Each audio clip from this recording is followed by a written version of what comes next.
आपको विस्तार से जानकारी दी जा चुकी है। अब उस पर अधिक फोकस करने की मैं कोई आवश्यकता नहीं समझता। आप बहुजन हैं, आप बहुजन को मानते हैं, जानते हैं, इसलिए यहाँ उपस्थित हैं, इस पर मेरा पूरा यकीन है। यदि आप बहुजन नहीं हैं और केवल यहाँ सुनने और जानने के लिए आए हैं, तो इसमें यदि संदेह मैं करूँ तो यह कोई आश्चर्य नहीं। मैं चूंकि अध्यापक रहा हूँ, हम लोगों ने बच्चों को व्याख्या भी किया है, यानी किसी विषय की हम लोग व्याख्या भी करते हैं और किसी विषय का संक्षेपण भी करते हैं।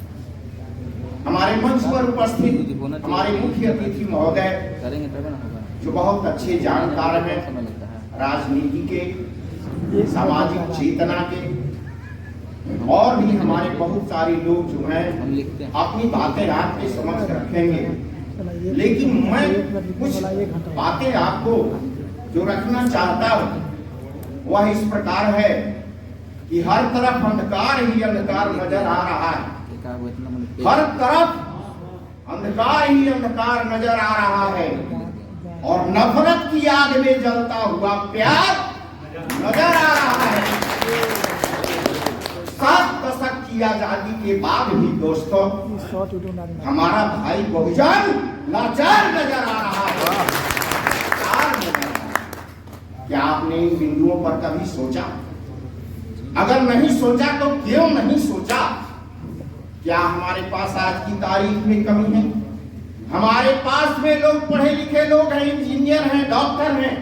डॉक्टर साहब ने अपनी बातें रखी। इंजीनियर हैं, डॉक्टर हैं, वकील हैं, बैरिस्टर हैं, लीडर्स हैं, व्यापारी हैं, कर्मचारी हैं, पदाधिकारी हैं, क्या क्या नहीं है। लेकिन हम और आप क्या हैं, कहां हैं, कैसे हैं? आज की तारीख में 5 राज्यों में चुनाव हुआ, कौन जीता? वोट हमने दिया और जीता कौन? क्यों दिया वोट हमने उनको? वे जीत क्यों गए? साथियों, दोस्तों, आज की इस तारीख में बामसेफ के माध्यम से बहुत सारी बातें आपको बामसेफ के जानकार लोग बताएंगे, बता भी चुके हैं। रघुराई जी जो इसके अध्यक्षता कर रहे हैं, उन्होंने बहुत सारी बातें प्रस्तावना के माध्यम से आपको बता दिया। मैं उन विषयों पर नहीं जाना चाहता हूं। साथियों, दोस्तों, जो भीमराव अंबेडकर हैं, मान्यवर कांशीराम हैं, मायावती जी हैं, ये आज से नेतृत्व हमारा नहीं कर रही है। मायावती जी का नेतृत्व 2001 से चल रहा है। आज 23 साल हो गए। इस बीच में उन्होंने 4 बार मुख्यमंत्री का पद भी संभाला और एक बार पूरे 5 वर्षों तक इस पद को संभाला है। क्या बहुजन समाज पार्टी के राज्य में बहुजनों का विकास हो चुका था तो आज ह्रास क्यों हो रहा है? इस बात पर हमने कभी विचार किया, कभी सोचा, कभी समझा? क्या हमने तैयार किया अपने बच्चों को? आज भी हमारे बच्चे जब गांव में मंदिर बनता है तो कुदाल लेकर के कान पर दौड़ते हैं कि पंडित जी रुका पीछे रहूं, हम आगे रहा भी मंदिर बन के रहे। क्यों बन रहा है मंदिर बन रहा है। इस देश में 28 लाख मंदिर है। इसके बाद भी राम मंदिर बना है, विश्व का सबसे बड़ा मंदिर बन रहा है और हम उसके लिए तैयारियां कर रहे हैं। 22 जनवरी को उसका उद्घाटन होगा और हमारे लोग जो है बुकिंग कर रहे हैं, गाड़ियों पर जाने के लिए बुकिंग कर रहे हैं, रेल बुकिंग हो रहा है और गांव गांव में प्रचार प्रसार हो रहा है। क्या आपको पता है कि आरएसएस के 30 लाख लोग आपके बीच में अंधविश्वास फैला रहे हैं और अंधविश्वास ही हमारे पाखंड का कारण है। पाखंडीय जो है, पाखंड जो है विभिन्न तरह के वेशभूषों में आपके बीच आते हैं, आपको बरगलाते हैं, समझाते हैं और आपका वोट लेकर जाते हैं। मैं आपके विधानसभा की बात करूं, अपने भवनाथ विधानसभा की बात करूं, क्या यहाँ बहुजन नहीं है? 70%, 80% बहुजन नहीं है, लेकिन बहुजनों के बीच में जो बातें आ रही हैं, ओबीसी, तब बीसी था, अब ओबीसी हो गया है। ओबीसी के लोग क्या नेतृत्व नहीं कर सकते हैं झारखंड का? क्या उनके पास मेरिट नहीं है? क्या उनके पास आज की तारीख में दौलत नहीं है? उनके पास क्या योग्यता नहीं है? नहीं है तो क्यों नहीं है, इसकी समीक्षा कौन करेगा? इसलिए इसकी समीक्षा भी होनी चाहिए। बामसेव की बैठकें होती रहे, बहुजन समाज पार्टी की बैठकें होती रहे, लेकिन इन बैठकों का औचित्य क्या है, इस पर विचार करने की आवश्यकता है। मैं कृष्णा विश्वकर्मा इस बात का संदेश लेकर आपके बीच में आया हूं कि इसी बार भवनाथपुर विधानसभा, गढ़वा विधानसभा, विश्रामपुर विधानसभा में यदि हमारा बहुजन समाज पार्टी का व्यक्ति विधायक नहीं बना तो इन कार्यक्रमों का क्या औचित्य है? क्या कोई औचित्य होगा? इसके कार्यक्रम लगाइए, लेकिन इसका कोई औचित्य नहीं होगा। क्या मेरिट हमारे अंदर नहीं है? क्या कृष्णा विश्वकर्मा विधानसभा नहीं पहुंच सकते हैं? क्या राजन जी विधानसभा नहीं पहुंच सकते हैं? क्या अन्य लोग विधानसभा नहीं पहुंच सकते हैं? पहुंच सकते हैं, और उनको पैसे की भी कोई जरूरत नहीं है। लोग कहते हैं कि 20 करोड़ रुपया होगा तो वो व्यक्ति विधानसभा पहुंचेगा। दौलत की जरूरत क्या है दोस्तों? जब वोट हमारे हाथ में आए तो फिर दौलत की कौन सी बात होती है? क्यों इसकी बातें होती हैं? मैं ये कहने लिए आया हूँ आपके बीच में, ये संदेश लेकर आया हूँ कि दौलत की कोई जरूरत नहीं है। आप वीडियो सुना करते होंगे, मध्य प्रदेश का एक व्यक्ति मात्र 12 लाख में विधानसभा पहुंचा है। यह बात झूठी नहीं है। अगर वह मोबाइल में जो बात आई है, उस बात को आप लोग को समझ लेने की जरूरत है। लोग कहते हैं कि करोड़ों होगा तब हम चुनाव लड़ेंगे। कोई जरूरत नहीं है चुनाव लड़ने की। अरे कोई जरूरत नहीं है दौलत की, कोई आवश्यकता नहीं है पैसे की। यदि हमारे पास बहुजनों का वोट है तो विधायक हम होंगे, आप होंगे, आपका परिवार होगा, आपका समाज होगा। इस संकल्प के साथ यदि आप कार्यक्रम में जाते हैं, कार्यक्रम लगाते हैं, तो इसका कोई औचित्य है, अन्यथा इसका कोई औचित्य नहीं है। हमारा समय फालतू का नहीं है, इनका समय फालतू का नहीं है, आपका समय फालतू का नहीं है। फालतू में इस समय को काटने की जरूरत नहीं है। दोस्तों साथियों, मैं आपको ये संदेश लेकर के आया हूँ, मैं ये बार बार निवेदन करने आया हूँ कि आप जो है वर्तमान की जो परिस्थितियां हैं, उन परिस्थितियों को समझने की कोशिश करिए, उनको जानिए। और अगर नहीं जानिएगा तो हमारा जो भारत का संविधान है, उस संविधान पर खतरा मंडरा रहा है। बार बार खबरें आ रही हैं कि हम भारत के संविधान को समुद्र में फेंक देंगे। कहने वाले कौन लोग हैं? हमारे आपके बीच के लोग हैं, और उन्हीं लोगों को हमारे ही बीच के लोग उनको समर्थन कर रहे हैं, उनको जिला करके संसद में भेज रहे हैं। हमारे यहाँ जो सांसद महोदय हैं देने का प्रयास करेंगे। और यह जो आज का कार्यक्रम है, ये हम सबको एक कार्यक्रम के माध्यम से हम अपने बहुजन समाज पार्टी को, यानी बहुजन हिताय बहुजन सुखाय को हम लोग एक करके, अगर हम लोग को ताकत है, जितने भी हम लोग टीचर्स हैं, जितने भी आज पदाधिकारी हैं, सब लोग आए हैं। सब लोग को ज्यादा बताने की जरूरत नहीं है, ये सब लोग मिशनरी लोग हैं और मिशन के बारे में सब लोग जानते हैं। जिस तरह से आज हम लोग दूसरे पार्टी के लोगों से डरते हैं कि आरएसएस है, आरएसएस मतलब कुछ नहीं है। अगर हम लोग आपसे लोग सब लग जाए अच्छे से, तो हम लोग अपने बहुजन समाज पार्टी के लोग इतने हैं, 85% के लोग हैं। 85% के सामने आरएसएस के लोग कुछ नहीं कर पाएंगे। बस हम लोग में बहुत बड़ा धोखा देने का काम करेंगे। इस अवसर को खोने नहीं देना है, और अभी मौका है, ताकि जब कहावत है कि पूरा खेत जब गाय चर जाएगा तो फिर आप संभाल के घोरानी करके कुछ नहीं कर पाएगा।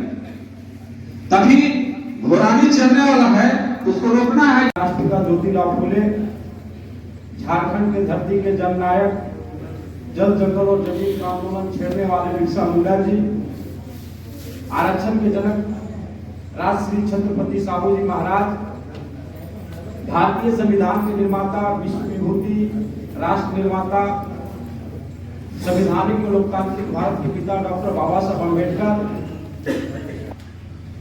जिंदगी दी है तो जीने का हुनर भी देना, जिंदगी दी है तो जीने का हुनर भी देना, पांव बख्शे हैं तो तौफीके सफर भी देना, गुफ्तगू गुफ्तगू तूने सिखाई कि मैं गूंगा था, अब मैं बोलूंगा तो बातों में असर भी देना। मैं तो इस खाना बदोशी में भी खुश हूं, मैं तो इस खाना बदोशी में भी खुश हूं, लेकिन अगली नस्लें तो ना भटके, उन्हें घर भी देना। साथियों, मैं अपनी बात को आगे रखूं उससे पहले हम लोग के गार्जियन अभिभावक आदरणीय बहुजन वाम सेव के पूर्व स्टेट कोऑर्डिनेटर आदरणीय रघुराई राम साहब ने वाम सेव के बारे में डिटेल्स में आपका बैकग्राउंड, वाम सेव का क्या बैकग्राउंड है, किन किन लोगों ने इसमें तोड़ फोड़ किया, बहुत से विस्तार से आपके सामने रखे। लेकिन मैं आप लोगों के सामने कुछ बातें ऐसी हैं जो माननीय कांसीराम साहब ने वाम सेव के माध्यम से जो कैडर तैयार करने के लिए रखा था उस पर रखना चाहूंगा। साथियों, वाम सेव के माध्यम से हमें जो है पढ़े लिखे लोगों को एजुकेट करना है, educate the educated persons about the politics and social structure. समाज की जो सामाजिक ढांचा है और जो राजनीतिक है, पॉलिटिकल अवेयरनेस पैदा करने के लिए वाम सेव के माध्यम से हमें अपने समाज में काम करना है। तो माननीय कांसीराम साहब ने जब वाम सेव की स्थापना किया तो वाम सेव के माध्यम से उन्होंने 5 सिद्धांत दिए। पहला सिद्धांत उन्होंने दिया कि अगर आप समाज को बदलना चाहते हैं तो समाज की समझ होना जरूरी है। The first principle of his movement was, if you want to change the society, you have to understand the society.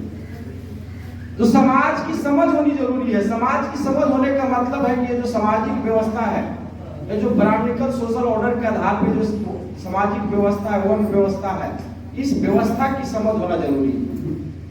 दूसरा सिद्धांत माननीय कांसीराम साहब ने दिया कि peoples get leadership what they deserve. लोगों को वैसे ही नेता मिलते हैं जैसे लोग होते हैं। जैसा समाज होता है उस समाज को वैसे ही नेता मिलता है। अगर समाज नैतिकवान हो, समाज चरित्रवान हो, समाज बुद्धिमान हो तो नेता भी चरित्रवान होगा, नेता भी बुद्धिमान होगा, नेता भी नैतिकवान होगा, क्योंकि नेता तो समाज से निकलते हैं। तो माननीय कांसीराम साहब ने तो दूसरा प्रिंसिपल दिया कि peoples get leadership what they deserve. लोगों को वैसे ही नेता मिलते हैं जैसे लोग होते हैं। तीसरा सिद्धांत माननीय कांसीराम साहब ने दिया, जो भी आदरणीय रघुराई राम साहब बोल रहे थे कि जिस समाज की गैर राजनीतिक जड़ें कमजोर होती है वो समाज कभी भी राजनीति में कामयाब नहीं हो सकता। तो उसके लिए माननीय कांसीराम साहब ने जो सिद्धांत दिया कि people whose non political roots are not so strong can not succeed politically. जिस समाज की गैर राजनीतिक जड़ें कमजोर होती है वो समाज कभी भी राजनीति में कामयाब नहीं हो सकता। और चौथा सिद्धांत माननीय कांसीराम साहब ने दिया कि power will be product of struggle. सत्ता जो है संघर्षों का प्रतिफल है। जो तीसरा कॉन्सेप्ट है कि the people whose not political roots are not so strong can not succeed politically. इसी सिद्धांत के आधार पर माननीय कांसीराम साहब ने वाम सेव की स्थापना की। और ये जो चौथा सिद्धांत है कि power will be product of successful struggle, इस सिद्धांत के आधार पर 6 दिसंबर 1981 को माननीय कांसीराम साहब ने डीएसओ की स्थापना किया था। और 5वां सिद्धांत माननीय कांसीराम साहब ने दिया कि the people who oppose successfully will be required to purpose. जब आप किसी भी व्यवस्था को विरोध करते हैं और जब आपको मौका मिलता है तो समाज आपको अवसर देता है कि अगर ये सही नहीं है, ये गलत है, तो सही क्या है आप हमको करके दिखाइए। तो ये जो 5वां कॉन्सेप्ट था कि the people who oppose successfully will be required to propose, इसी कॉन्सेप्ट के आधार पर माननीय कांसीराम साहब ने 14 अप्रैल 1984 को बहुजन समाज पार्टी की स्थापना की। ये जो तीसरा सिद्धांत है कि the people whose non political roots are not so strong can not succeed politically. जिस समाज की गैर राजनीतिक जड़ें कमजोर होती है वो समाज कभी भी राजनीति में कामयाब नहीं हो सकता। तो समाज की गैर राजनीतिक जड़ों को मजबूत करने के लिए माननीय कांसीराम साहब ने कुछ इक्वेशन बनाए। पहला जो इक्वेशन था वो इक्वेशन था कि N into D into S is equal to change। N for need, D for desire और S for state। अगर आप चेंज लाना चाहते हैं, बदलाव लाना चाहते हैं, तो सबसे पहले नीड होना चाहिए, जरूरत होना चाहिए। और सिर्फ जरूरत होने से ही आप बदलाव नहीं ला सकते, जरूरत के साथ साथ चाहत भी होनी चाहिए, डिजायर भी चाहिए। तो एम चाहिए, डी चाहिए, डिजायर चाहिए और उसके साथ साथ स्ट्रेंथ चाहिए। तो माननीय कांशीराम साहब कहते हैं कि जब राष्ट्रपिता ज्योतिराव फुले ने इस मूवमेंट को शुरू किया तो उनके पास एन भी था, डी भी था और एस भी था। एस की स्ट्रेंथ का मतलब है, माननीय कांशीराम साहब दो तरह की स्ट्रेंथ की बात करते हैं, एक है फाइनेंशियल रिसोर्स स्ट्रेंथ और दूसरा है ह्यूमन रिसोर्स स्ट्रेंथ। ये दो तरह की स्ट्रेंथ की बात करते हैं। तो राष्ट्रपिता ज्योतिराव फुले के समय में एन भी था, डी भी था और स्ट्रेंथ भी था। साहू जी महाराज ने जब इस मूवमेंट को शुरू किया तो उनके पास एन भी था, नीड भी था, जरूरत भी था, चाहत भी थी और स्ट्रेंथ भी था, क्योंकि वो छोटे से रियासत के राजा थे। लेकिन बाबा साहब अम्बेडकर के जमाने में एन और डी तो थे लेकिन एस नहीं था। तो माननीय कांशीराम साहब कहते हैं कि आज बाबा साहब अम्बेडकर की बदौलत, खासकर फुले साहब अम्बेडकर और खासकर बाबा साहब अम्बेडकर की बदौलत समाज में एन भी है, डी भी है और एस भी है। लेकिन एस जो है बिखरा हुआ है, ये जो स्ट्रेंथ है ये बिखरा हुआ है। अगर इस स्ट्रेंथ को हम अगर इकट्ठा करें, संगठित करें तो हम बदलाव की ओर तेजी से बढ़ सकते हैं। अभी माननीय रघुराई राम साहब आप लोग के बीच रख रहे थे कि लगभग 30 लाख से ऊपर एससी एसटी के कर्मचारी है इस देश में, जो स्ट्रेंथ है। तो साथियों, ये दूसरा इक्वेशन, ये पहला इक्वेशन माननीय कांशीराम साहब ने दिया कि N into D into S is equal to 10। और फाइनेंशियल ये जो स्ट्रेंथ है, स्ट्रेंथ को मजबूत करने के लिए उन्होंने जो इक्वेशन बनाया वो पहला इक्वेशन था कि M into M is equal to organisation, man into mind into money is equal to organisation. किसी भी संगठन को आप चलाना चाहते हैं तो मैन का होना जरूरी है, उसके साथ साथ माइंड का होना जरूरी है और मनी का होना जरूरी है। उसके साथ साथ माननीय कांशीराम साहब ने बताया कि self respect movement will be run by self help. आत्मसम्मान का आंदोलन आप चलाना चाहते हैं तो आत्मसम्मान का आंदोलन आपको खुद की सहायता से चलानी होगी। That line it will become short or short। किसी भी लाइन को छोटा करने की बजाय उसके समानांतर में एक बड़ी लाइन खींचा जाए। उसके बाद माननीय कांशीराम साहब ने जो अगला समीकरण बनाया वो समीकरण था कि कोई भी एक्शन आप करना चाहते हैं उस एक्शन का एजेंडा पॉजिटिव होना चाहिए। नेगेटिव एजेंडा लेकर कोई भी एक्शन नहीं करना है, नकारात्मक सोच लेकर कोई भी हमें जो है एजेंडा सेट नहीं करना है। तो माननीय कांशीराम साहब ने बताया कि fire in heart but calmness in mind. दिमाग में ठंडक और दिल में आग, दिल में आग होनी चाहिए और दिमाग में ठंडक होनी चाहिए। तो माननीय कांशीराम साहब ने इसके लिए जो फार्मूला बनाया, DA into DT is equal to social movement. दिल में आग होनी चाहिए और दिमाग में ठंडक होनी चाहिए, तभी हम सोशल मूवमेंट कर सकते हैं। दिल में भी आग हो और दिमाग में भी आग हो तो फिर क्या हो जाएगा, विस्फोट हो जाएगा। उसके बाद माननीय कांशीराम साहब ने 5 महापुरुषों का थीम तैयार किया। राष्ट्रपिता ज्योतिराव फुले, नारायण गुरु, साहू जी महाराज, पेरियार और बाबा साहब अम्बेडकर। और इन 5 महापुरुषों का अलग अलग नामों से जो है माननीय कांशीराम साहब बहुत ही सिंपल भाषा में, बहुत ही सरल भाषा में अपने लोगों के बीच कैडर के माध्यम से बताया करते थे। बाबा साहब अम्बेडकर के लिए प्रयोग करते थे टाई वाला बाबा, ज्योतिराव फुले के लिए प्रयोग करते थे पगड़ी वाला बाबा। तो इस तरह बहुत ही सरल भाषा में, सरल शब्दों में माननीय कांशीराम साहब कैडर के माध्यम से अपने लोगों के बीच इस बात को रखने का काम करते थे। तो साथियों, आज जो बामसेप के माध्यम से जो कैडर रखा गया है उस कैडर का मकसद क्या है, कैडर आखिर कैडर की आवश्यकता क्यों है, कैडर है क्या? तो माननीय कांशीराम साहब कहते हैं कि cadre is a group of similar ideology of people. समान विचारधारा मानने वाले लोगों का एक समूह को हम कैडर कहते हैं। समान विचारधारा, एक ही विचारधारा मानने वाले लोग जब एक साथ इकट्ठा होते हैं तो उसको हम कैडर कहते हैं। तो कैडर लगाने के बहुत सारे कारण हैं, 5 कारण है मुख्य रूप से। अभी समय का पाबंदी है इसलिए हम अपनी बात को ज्यादा नहीं रख सकते, इसलिए बहुजन समाज के हितों की रक्षा के लिए समय समय पे जन क्रांति करने वाले सभी संत महापुरुषों को नमन करते हुए आज इस कैडर कैंप के मुख्य अतिथि उत्तर प्रदेश के 4 बार के विधायक, पूर्व मंत्री, झारखंड राज्य के केंद्रीय राज्य प्रभारी आदरणीय गयाचरण दिनकर साहब हम सभी के बीच में विराजमान है। झारखंड प्रदेश के प्रदेश अध्यक्ष श्रीमान राजन मेहता जी, तमाम मंचासीन हमारे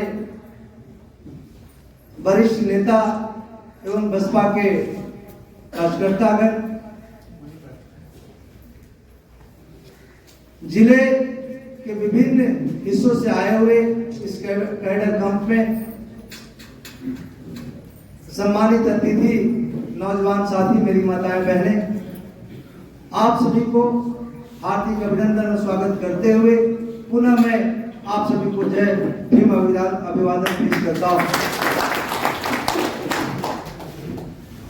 मुझसे पहले काफी वक्ताओं ने वामसेव के मिशन, वामसेव के लक्ष्य के बारे में विस्तृत जानकारी देने का काम किया है।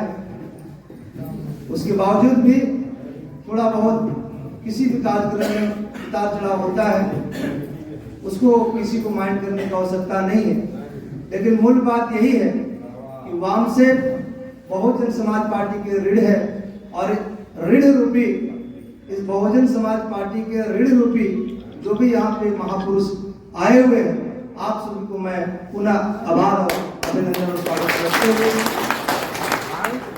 जिस तरीका से बहुजन समाज पार्टी जो सपोर्टिंग पार्ट है वामसेव, जो पढ़े लिखों का ग्रुप है, जैसा कि बताया कि बैकवर्ड एंड माइनॉरिटी कम्युनिटी का जो ये फेडरेशन है, ये इसलिए बनाया गया है कि पढ़े लिखे लोग जो रोजी रोजगार से लेस है, उनका समाज में, परिवार में उनके बातों का, उनके विचारों का बहुत बड़ा प्रभाव रहता है।